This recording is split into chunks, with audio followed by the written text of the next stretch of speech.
Khayelethu Magadla has now been missing for 9 days. He fell into a manhole in Soweto last Sunday.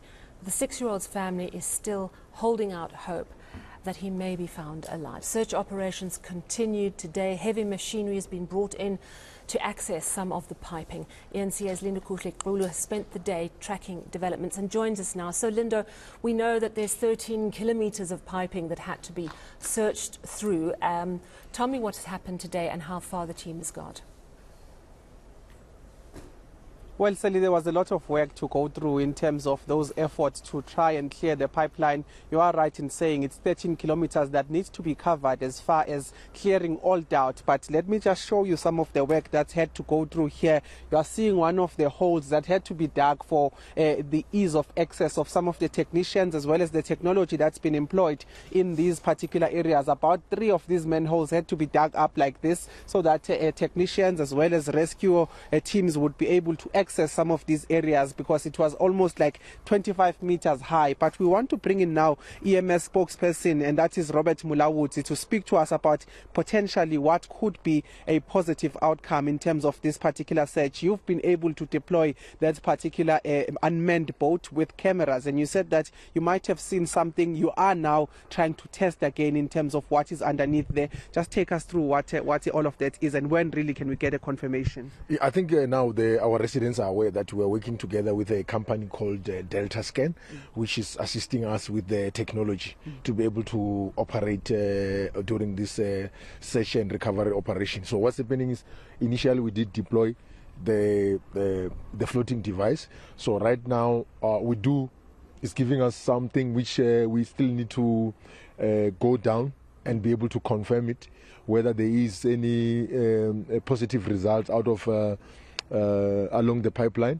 So what is going to happen is that we're still going to send our technicians out there. However, the water levels will tell us we can only go there when the water levels is okay for our rescuers to be able to go down there and see whether it was just an obstruction or, it's a positive, it's something which we were looking for. So that is what is going to happen.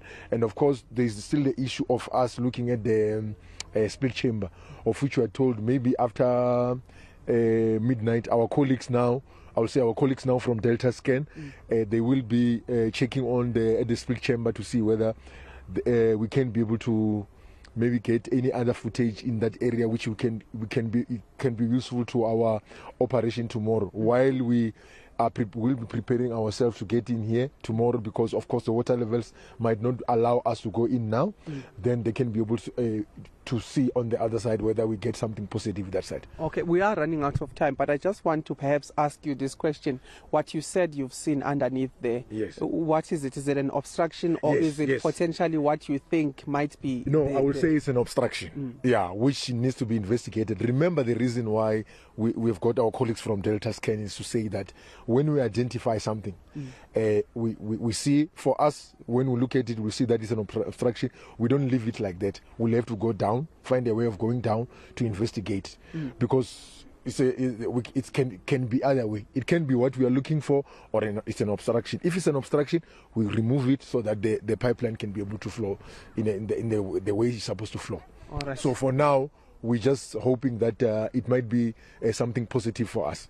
All right. We'll have to leave it there for now. Thank you so much. EMS spokesperson Robert Mulawuti coming with potentially positive news in terms of the fact that the device that they've deployed underneath the pipes there has detected something. For now, they are calling it an obstruction, but it's a matter of checking again thoroughly in terms of what it could be. We are told that might happen on Wednesday when the water subsides, as far as the levels are concerned, but potentially it could be good news for some of the people, or for some of their missions that they are trying to achieve, which is the search and recovery.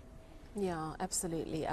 Good news in the sense that this poor family may get closure, if indeed it is the body of the little boy. And just seeing that massive hole behind you is testament to how much has had to be done to really try and find this child. And perhaps, hopefully, we'll hear action soon on what to do about these open manholes to make sure an accident like this never, ever happens again. Khayelethu, thank you very much for that update from Soweto.